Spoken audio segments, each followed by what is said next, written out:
গোটা বিশ্বে কোরআন প্রতিযোগিতায় বাংলাদেশি হাফেজদের ধারাবাহিক সাফল্য সবারই জানা। তবে এবার তারা যে সুখ্যাতি অর্জন করেছেন তা অকল্পনীয়। কাতারে অনুষ্ঠিত কোরআন প্রতিযোগিতায় 3টি গ্রুপের মধ্যে বিদেশিদের জন্য নির্ধারিত 2টি গ্রুপে মোট 10টি পুরস্কারের 6টি অর্জন করেছেন বাংলাদেশি হাফেজরা। এর মধ্যে 2টি গ্রুপে প্রথমও হয়েছেন তারা, আর তাদের সম্মিলিত পুরস্কার বাংলাদেশি টাকায় প্রায় 2.5 কোটি।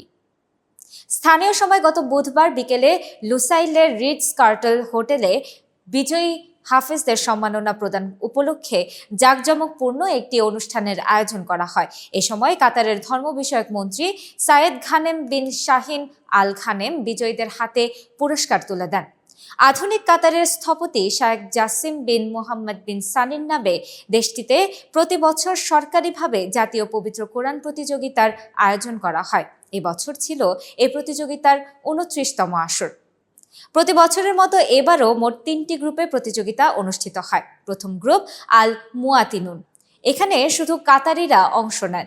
দ্বিতীয় গ্রুপ খাওয়াসুল হুফাজ, যেসব হাফেজ কাতার ধর্ম মন্ত্রণালয়ের অধীনে চাকরি করেন তারা এটিতে অংশ নেন, আর যারা ধর্ম মন্ত্রণালয়ের অধীনে বাইরে চাকরি করেন তাদের জন্য নির্ধারিত গ্রুপটি হলো উমুমুল হুফাজ।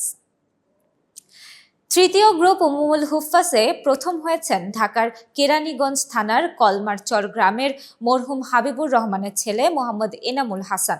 দ্বিতীয় হয়েছেন বাংলাদেশের আবু দোজানা মোহাম্মদ ইসা ইব্রাহিম। তৃতীয় হয়েছেন বাংলাদেশের হেদায়েতুল্লাহ হেমায়েতুল্লাহ। চতুর্থ হয়েছেন মিশরের মাহমুদ আহমেদ ফাতহি ওসমান ও পঞ্চম হয়েছেন বাংলাদেশের মাসুদ আহমেদ।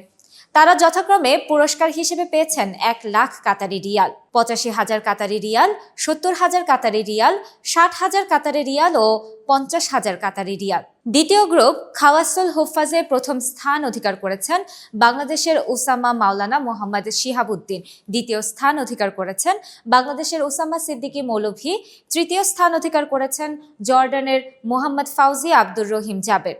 চতুর্থ স্থান অর্জন করেছেন ইয়েমেনের ইমাদ মোহাম্মদ আহমেদ আবদুল্লাহ ও পঞ্চম স্থান অধিকার করেছেন পাকিস্তানের মোহাম্মদ কারি মোহাম্মদ সিদ্দিক রশিদ। তারাও যথাক্রমে উপরোল্লিখিত পুরস্কার পেয়েছেন। তাদের সম্মিলিত পুরস্কার প্রায় 2,39,00,000 বাংলাদেশি টাকা। উমুমুল হুফাজ গ্রুপে প্রথম স্থান অর্জনকারী মোহাম্মদ এনামুল হাসান দেশের নাম উজ্জ্বল করতে পেরে দারুণভাবে উচ্ছ্বসিত। তিনি বলেছেন, আলহামদুলিল্লাহ, আপনাদের দোয়ার উসিলায় আল্লাহ তাআলা আমাকে 1 নম্বর করেছেন। আল্লাহ আপনাদের সবাইকে দুনিয়া ও আখিরাতে উত্তম বিনিময় দান করুন, আমিন।